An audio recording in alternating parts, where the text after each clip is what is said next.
आज हम बात करने वाले हैं अब तक बनाए गए सबसे शक्तिशाली चुंबक के बारे में। जरा सोचिए, एक चुंबक कितना विनाशकारी हो सकता है। मतलब ज्यादा से ज्यादा क्या कर लेगा? क्या ये सच में तबाही मचा सकता है? चलिए आज इसी का पता लगाते हैं। अब देखिए, किसी भी चुंबक की ताकत को समझने के लिए पहले ये जानना जरूरी है कि उसे नापते कैसे हैं। तो इसकी जो यूनिट है वो है टेस्ला। हाँ, वही मशहूर आविष्कारक निकोला टेस्ला के सम्मान में रखा गया नाम। तो सवाल ये है कि एक टेस्ला आखिर होता कितना पावरफुल है? सिर्फ एक टेस्ला, और ये इतना पावरफुल होता है कि अगर इसके बीच किसी की उंगली आ जाए तो ये हड्डियां तक तोड़ सकता है। और सोचिए, ये तो बस शुरुआत है। तो अब इस पावर को एक अलग ही लेवल पर लेकर चलते हैं। मिलते हैं दुनिया के सबसे ताकतवर, लगातार काम करने वाले चुंबक से। ये है 45 टेस्ला। मतलब एक टेस्ला से पूरे 45 गुना ज्यादा पावरफुल।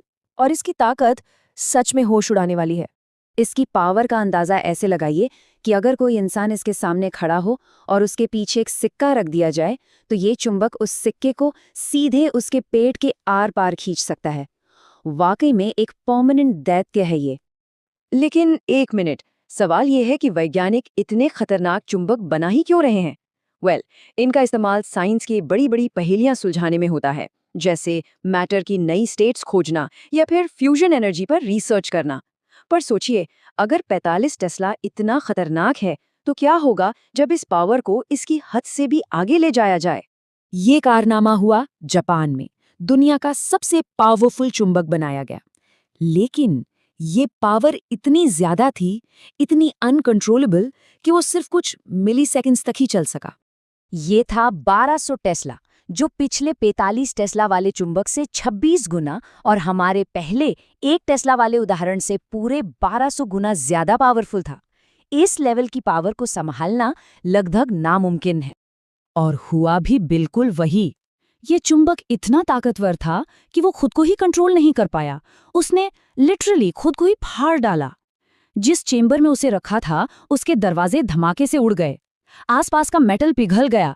ऐसा लगा जैसे कुछ पलों के लिए एक छोटा सा ब्लैक होल बन गया हो, जो रास्ते में आई हर चीज को तबाह कर रहा था। और सबसे डरावनी बात, अगर उस वक्त कोई भी इंसान आसपास होता तो वो ये देखने के लिए जिंदा ही नहीं बचता। ये पावर की वो हद है जो खुद जिंदगी के लिए ही खतरा बन जाती है। और यहीं पर आकर एक बड़ा सवाल खड़ा होता है। आखिर ऐसी पावर बनाने का पॉइंट ही क्या है जो इतनी अनस्टेबल हो कि वो खुद को ही तबाह कर दे? साइंस की हदों को छूने की ये दौड़ आखिर हमें कहाँ ले जा रही है?